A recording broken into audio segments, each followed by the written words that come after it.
Hello friends, एसकेटीपी study zone में आपका स्वागत है। आज की इस वीडियो लेक्चर में हम देखेंगे वाइस पार्ट 5 को और इसमें हम डबल ऑब्जेक्ट का पैसिव बनाना सीखेंगे।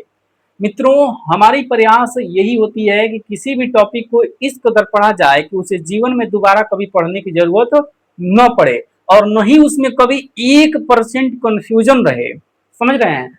और ये जो टॉपिक है डबल ऑब्जेक्ट का पैसिव, यह इतना कंफ्यूजनल टॉपिक है कि मतलब क्या ही कहा जाए। और चूंकि ये एग्जाम के लिए इम्पोर्टेंट भी है, यहाँ पर मोस्ट ऑफ लर्नर कंफ्यूज होते हैं क्योंकि टीचर जो है इतना कंफ्यूजन बातें कर देते हैं यहाँ पर कि उनको समझ में ही नहीं आता है किसकी बात माने और किसकी नहीं माने। कोई कह देता है कि किसी भी ऑब्जेक्ट को लेकर पैसिव बना दीजिए, कोई कहता है केवल एक ही ऑब्जेक्ट से पैसिव बना सकते हैं, कोई कहता है कि आप उसमें टू लगाइए, कोई कहता है फॉर लगाइए। समझ रहे हैं? इस तरह के ढेर सारे कंफ्यूजन की बातें इसमें हो जाती हैं। लेकिन आपसे वादा करता हूं कि इस वीडियो लेक्चर को देखने के बाद ये डबल ऑब्जेक्ट का पैसिव जो है बनाने में 1% भी कंफ्यूजन नहीं रहेगी।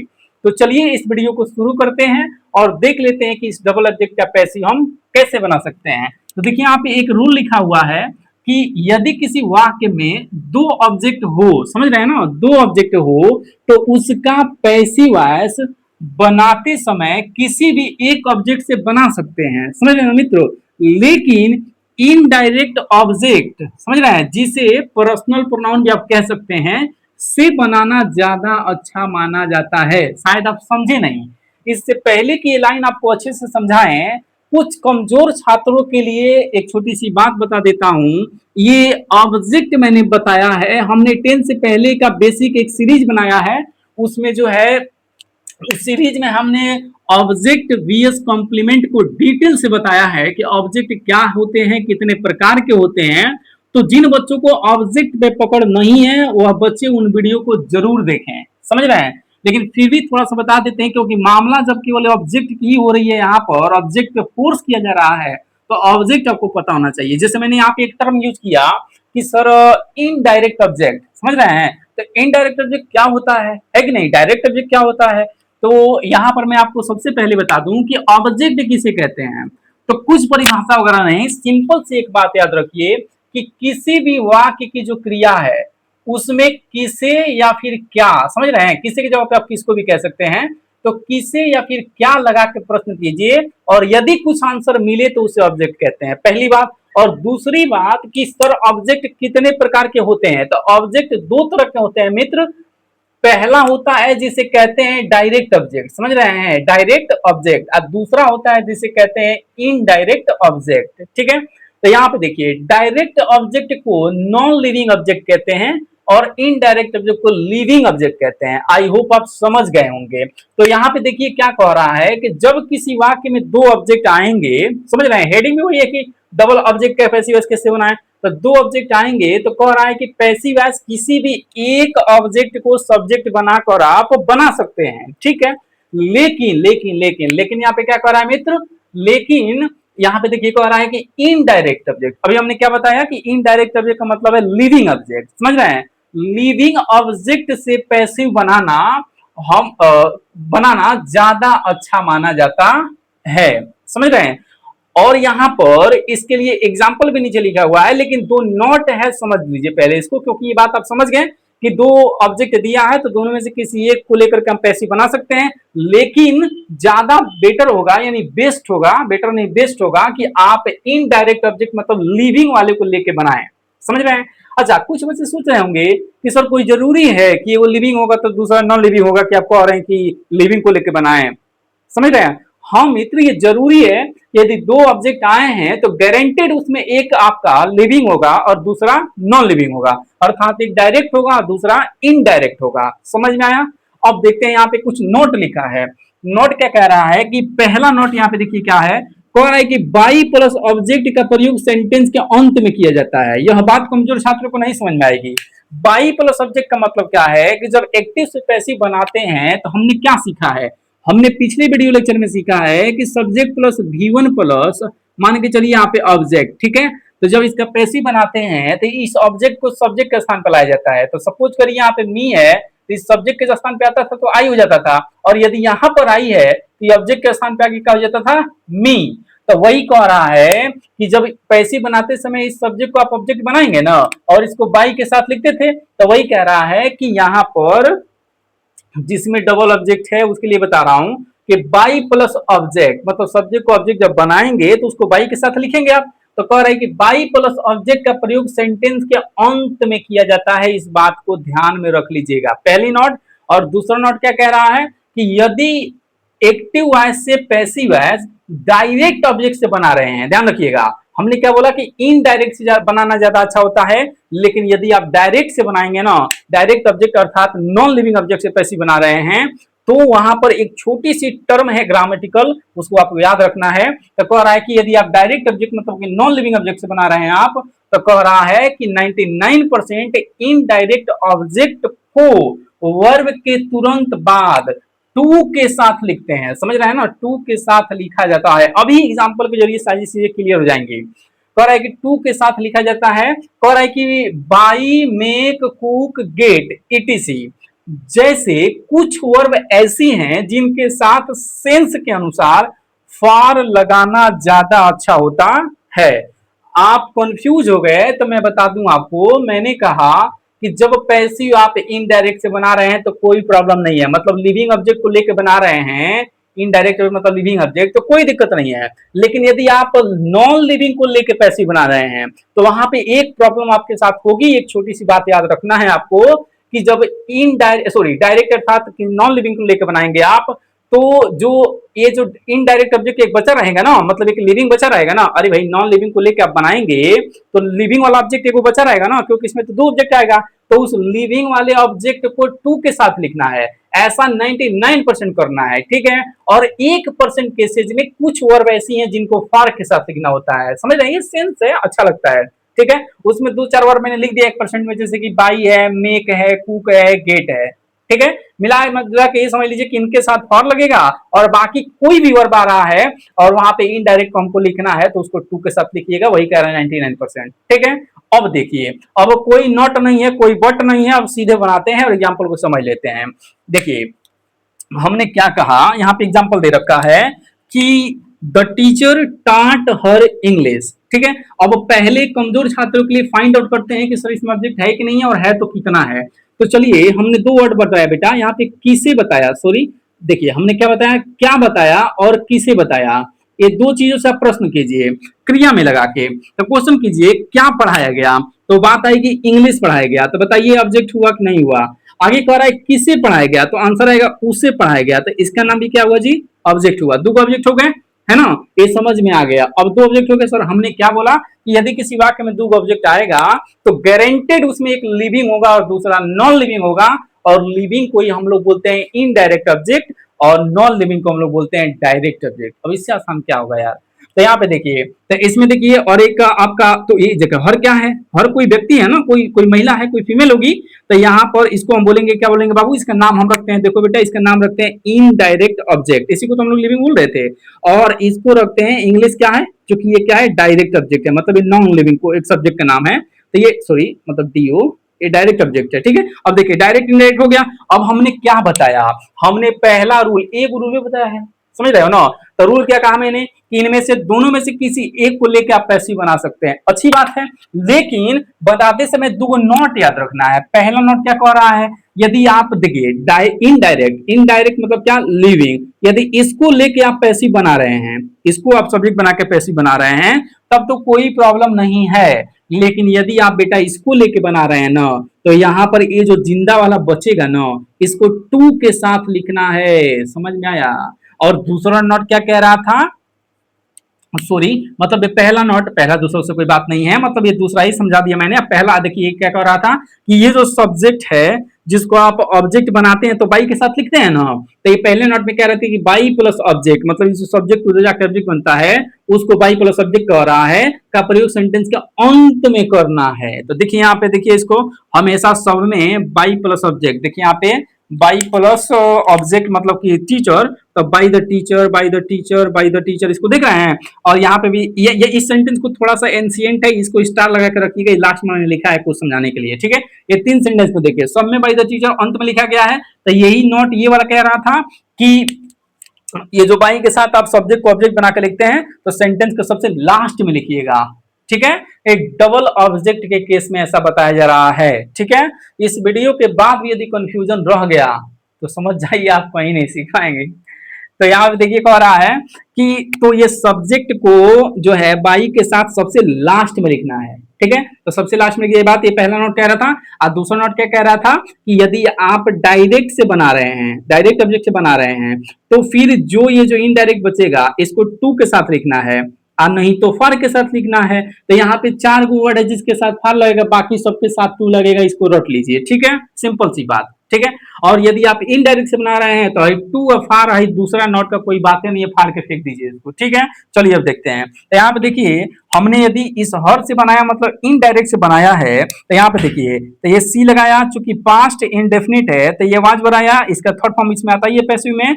अब देखिए यहाँ पे तुरंत इससे पहले के पार्ट 1 2 3 में हमने बताया होगा तो इस भीतरी के तुरंत बाद बाई लगाते थे, लेकिन डबल ऑब्जेक्ट वाले केस में ऐसा नहीं होता है बेटा। इसमें ये जो सब्जेक्ट है जिसको बाई के साथ आप बना के लिखते थे यहाँ पर, इसको सबसे लास्ट में लिखना है। तो देखिए हमने सबसे लास्ट में लिख दिया है, समझ रहे हैं ना। तो इसको जब सबसे लास्ट में किया तो ये इंग्लिश ही तो बचेगा ना, तो यहाँ पे मैंने इंग्लिश को लिखा है, इसमें कोई प्रॉब्लम नहीं ना, तो ये पैसिव बन गया। और इसको डबल यहाँ पे साइन किया गया है, मतलब यही ज्यादा सही है। अब देखिए बाबू, यहाँ पे हम नॉन लिविंग को ले रहे हैं, तो नॉन लिविंग को लिया तो क्या प्रॉब्लम है, कोई प्रॉब्लम नहीं है कि नहीं। तो नॉन लिविंग ले लिया, ये चूंकि सब्जेक्ट नेम सिंगुलर होता है तो वाई ले लिया, यहाँ पे देखिए भीतरी ले लिया है कि नहीं। अब देखो बेटा यही जो जिंदा वाला है मतलब इनडायरेक्ट वाला है, इसको मैंने टू के साथ लिखा कि नहीं लिखा, लिखा कि नहीं लिखा। अब टू के साथ लिखा ना, तो अब यहाँ तुम कहोगे फॉर क्यों नहीं लगाया सर, तो सर मैंने कहा कि बाई है, मेक है, कुक है, गेट है, 4 गो वर्ब याद करो ना, ये 4 गो वर्ब कहीं आएगा, ठीक है, तो आप फॉर लगा देना है कि नहीं। तो देखो यहाँ पे 4 गो वर्ब ये नहीं है ना, ये डॉट क्या है, ये डॉट देखो बाई मेक कुक गेट इसमें से नहीं है ना, तो फिर ये टू वाला केस है। तो यहाँ पे देखिए टू लगाया है, क्योंकि इसको यहाँ पे लिखा है डायरेक्ट ऑब्जेक्ट को, और बाकी ये जो बाई द टीचर है मतलब ये जो सब्जेक्ट है वो तो सबसे लास्ट में ही लिखा जाएगा, यही नहीं नोट कर रहा है जी। तो यहाँ पे देखिए लास्ट में लिख दिया, खत्म हो गया। अच्छा ये एग्जाम तो ये कम सही है, मतलब ये भी सही है, ज्यादा बेटर होगा कि ये वाला बना दीजिए, ये भी बनाएंगे तो दुनिया का कोई टीचर इसको नहीं काट सकता है। यहाँ पे कह रहा है कि ये गलत है, क्यों गलत है बाबू, कि देखो आपने क्या बनाया, आपने डायरेक्ट ऑब्जेक्ट से बनाया कि नहीं बनाया। यहाँ पे देखिए मुर्दा को बना दिया, सब्जेक्ट बना दिया, तो मुर्दा को बनाया तो जो जिंदा बचा है उससे पहलवा टू या फार लगाना है ना जी। तो यहाँ पे टू नहीं लगाया तूने, तो टू नहीं लगाया तो ये ब्लंडर ना है, समझ रहे हैं, ये ब्लंडर है मतलब गलती है ये, ठीक है। और नीचे वाला देखिए, इस नीचे वाले में क्योंकि मैंने क्या बोला ये इतना कंफ्यूजन वाला टॉपिक है कि पता ना ऐसे ऐसे जिलेबी छान देते हैं, सबके समझ में नहीं आता है बच्चों को। अब देखिए यहाँ पे कह रहे हैं कि सी वाज टॉट, हमने इससे पहले एक रूल बताया था, अब इसको इरेज कर रहे हैं है कि नहीं। आप स्टार्टिंग में ही या फिर स्क्रीनशॉट लेके कैसे इसको अब देखिए इरेज कर रहे हैं, इसको समझाने के लिए हमने क्या कहा। देखिए हमने पार्ट 1 2 3 वीडियो में हमने क्या बोला, देखिए हमने ये बोला कि जब कोई सेंटेंस आता है, ठीक है, तो हमने रूल क्या पढ़ा है कि जैसे मान लीजिए कि एक सेंटेंस लिख रहा हूं, देखिए जैसे हमने लिखा सी वहां से, देखिए इसमें थोड़ा टाइम लगेगा लेकिन इसके बाद जीवन में कंफ्यूजन नहीं रहेगी, थोड़ा सा सब्र करिए। She washes the cloth, cloth is है कि नहीं, और आगे लिखा in the evening, in the evening. अब देखिए इन द इवनिंग, यहाँ पे एक सेंटेंस लिखा। इससे पहले के वीडियो में हमने क्या बताया, कुछ बच्चे जो देखे होंगे वो कहेंगे अच्छा आपने पहले में क्या बोला था कि सर मेन वर्ड को पकड़िए, उसके जस्ट बाद जो वर्ड आया होगा उसको ऑब्जेक्ट कहते हैं, और बाकी को फाड़ के फेंक दीजिए, मतलब इसको होल्ड पे रख दीजिए और केवल इतना का पैसिव बनाइए। कुछ बच्चे ऐसे सोच रहे होंगे कि सर केवल इतना का पैसिव बनाइए, ऐसा आप पिछले वीडियो में बोले थे, अच्छी बात है। तो हमने क्या बोला था कि हाँ बाबू पहले यार दो क्लॉथ को यहाँ पे सब्जेक्ट बना लीजिए, तो सब्जेक्ट बना लिया मैंने, ठीक है। और चूंकि ये यस यस लगा है, प्रेजेंट इंडिपेंडेंट है, तो यहाँ पे आर लगेगा, चूंकि ये क्लॉथेज है प्लूरल है, ठीक है, आर लगा। अब यहाँ पे any form of the word should be change into V3, तो यहाँ पे वास्ट लगा बाबू, वास्ट लगा, ठीक है। और इसके जस्ट बाद हमने बाई बताया था कि भीतर की जस्ट बाई लगाएंगे और ये कर्ता को यहाँ पे ऑब्जेक्ट बना देंगे, मतलब ये हर हो जाएगा। और मैंने क्या बोला कि इसके बाद जो एक्स्ट्रा बचेगा, चाहे 1 लाइन बचे या 20 लाइन आगे बचे, उन सबको इसके आगे सेम टू सेम कॉपी कर देना है। अच्छी बात है, मैंने यही बोला था, अभी भी मैं यही बोल रहा हूँ, कहाँ पलट रहा हूँ जी। लेकिन मैं ये कह रहा हूँ कि इसमें कितना ऑब्जेक्ट है, बताओ तो बताओ इसमें कितना ऑब्जेक्ट है। तो क्वेश्चन करो बेटा, क्या और किसे से, क्या और किसे से। तो क्या से प्रश्न करिए, यहाँ पे किस क्रिया से, भाई क्या धोती है, कपड़ा, किसे धोती है, हाँ किसे धोती है जी। तो अब किसी आदमी का कपड़े को धोती है ना, तो मिला जुला के आंसर कितना आ रहा है, केवल एक, ठीक है, तो इस तरीके से केवल एक आंसर आ रहा है, तो ऑब्जेक्ट कितना हुआ, केवल एक। तो बाबू जब एक ही ऑब्जेक्ट हुआ तो उसके लिए यहाँ पे कोई फोर्स नहीं है, लेकिन यहाँ पे एक चीज देखो ना, एक चीज देखो, एक नया चीज देखो, यहाँ पर भी हम ये जो बाई प्लस हर आपने लिखा है ना, और इसके बाद इन द इवनिंग ये जो लिख रहे हो लास्ट में इसको चिपका रहे हो, पूरा देखो, पूरा देखो, पूरा देखिए, इन द इवनिंग मैंने क्या बोला, इसको चिपकाना है ना, तो यहाँ इसको चिपकाइए, इन द इवनिंग। अब यहाँ पे केस समझिए कि इस बाई प्लस हर को आप सेंटेंस के लास्ट में भी लिख सकते हैं, समझ रहे हैं, और यहाँ भी3 के जस्ट बाद भी लिख सकते हैं, लेकिन यहाँ पे ऐसा कर सकते हैं, उस समय मैंने नहीं कहा, क्योंकि मैंने सोचा पहले एकदम लॉलीपॉप बताऊं ताकि बच्चों को सरदर्द ना हो कि सेंटेंस बड़ा आएगा, तो कुछ नहीं करना है, वहां पे केवल मेन वर्ब के बाद जो होगा वो ऑब्जेक्ट होगा, वहीं तक पकड़ लो, अब बाकी को भूल जाओ, इतना का पैसिव बना लो आराम से, इसको इधर कर लो, और उसके बाद जो है इसको जितना इधर लिखा होगा सब उसके बाद पेस्ट कर दो, कॉपी पेस्ट कर दो, कोई प्रॉब्लम नहीं है, ये आसान करने के लिए किया था। लेकिन आप ऐसा भी कर सकते थे कि यहाँ पर इतना केवल ले रहे हैं, अच्छी बात है, आपने इसको सब्जेक्ट बनाएंगे ऑब्जेक्ट को, अच्छी बात है, आप हेल्पिंग में लगाएंगे, आप मेन वर्ब लगाएंगे, है कि नहीं, लेकिन इसके तुरंत बाद जो बाई प्लस सब्जेक्ट को आप लिख रहे थे ना, इसको सबसे लास्ट में लिख सकते हैं, समझे कि नहीं, दोनों कंडीशन में ऐसा कर सकते हैं, ठीक है। लेकिन यहाँ पे एक बात कि सर जिसमें डबल ऑब्जेक्ट आ रहा है उसमें हम इस बाई हर को क्यों नहीं जो है कि इस वर्ब के तुरंत बाद लिख रहे हैं, तो उसका रूल ही है कि इसीलिए तो डबल ऑब्जेक्ट स्पेशल केस बनता है ना, इसीलिए तो एग्जाम में पूछा जाता है कि जब डबल ऑब्जेक्ट आएगा तो वहां पर ये जो सब्जेक्ट है इसको बाई के साथ जो आप लिख रहे हैं, वहां पर कोर्सली आप जान लीजिए कि सबसे लास्ट में ही लिखेंगे, लेकिन जिसमें सिंगल ऑब्जेक्ट होगा वहां पर वर्ब के तुरंत बाद भी लिख सकते हैं और अंत में भी लिख सकते हैं। समझ में आया कि नहीं आया, है ना। अब देखिए, तो यहां पर ये जो रूल हमने कहा था कि केवल 3 वर्ड पकड़ लीजिए, यही रूल कई टीचर इस डबल ऑब्जेक्ट के अंदर बना देते हैं कि 3 वर्ड पकड़ लीजिए, आप बाकी को भूल जाइए और उसके आगे उसको ऐड कर दीजिए, ठीक है। तो यही यहाँ पर ये जो है ना, पहले से जो रटंतम विद्या है, यही बात को यहाँ अप्लाई कर देते हैं सब, आप कहते हैं सब कि यहाँ पर भी जैसे मान लीजिए, ये देखिए, ये द टीचर आपका सब्जेक्ट था, ये आपका वर्ब था, ये आपका ऑब्जेक्ट है, ये भी ऑब्जेक्ट है, तो इसको कहेंगे सब भूल जाइए, आप केवल इतना को बना लीजिए, ठीक है। तो केवल आप इतना को बनाइएगा, तो आप खुद सोचिए, यहाँ पे देखिए, आप केवल इतना को बनाइएगा, यहाँ से इसको भूलिए, ठीक है, केवल इतना बनाइए, तो आप क्या बनाएंगे, आप कहेंगे सर सॉरी, तो ये हर आपका सब्जेक्ट बनेगा, तो हो जाएगा सी, तो सी के साथ वाज लगेगा, और ये टॉट थर्ड फॉर्म यही होता है, तो आपने लगाएंगे यहाँ पे, बाबू आप लगा देंगे टाट, ठीक है, आपने टाट लगाया, अच्छे से लिख देते हैं, TAU जी जी, टाट लिखा। इसके बाद से आप क्या करिएगा, इसको बाई के साथ लिखिएगा ना टीचर को, तब बाई द टीचर, और क्या कहते हैं सब, कहते हैं कि देखो एक्स्ट्रा पार्ट को इसमें जोड़ दो, जैसे अभी जहां बता रहा था कि यहाँ पे टीचर आपने लिखा ना, तो कहेंगे सबकी एक्स्ट्रा पार्ट को, सॉरी एक्स्ट्रा पार्ट क्या है जी, इंग्लिश है, तो कहेंगे सबकी यहाँ पे इंग्लिश को जोड़ दे, सही है, नहीं नहीं, इसीलिए तो कंफ्यूजन हो रहा है। देखो ये एंशिएंट की बात है, ये बाबा आदम के जमाने की बात है, इंग्लिश में बहुत सारी चीजें बहुत जगह बदल गई हैं, अब एग्जाम में वो टर्म नहीं आते हैं, इसलिए उस बाबा आदम के जमाने को रूल को भूल जाना है। तो अब यह बात यहाँ नहीं रटना है, जिसमें डबल ऑब्जेक्ट आएगा उसमें ये जो बाई प्लस सब्जेक्ट के साथ, मैंने बाई के साथ जो सब्जेक्ट को लिखते हैं ना उधर, तो उसको लास्ट में ही लिखेंगे, लास्ट में ही लिखेंगे, लास्ट में ही लिखेंगे, ठीक है।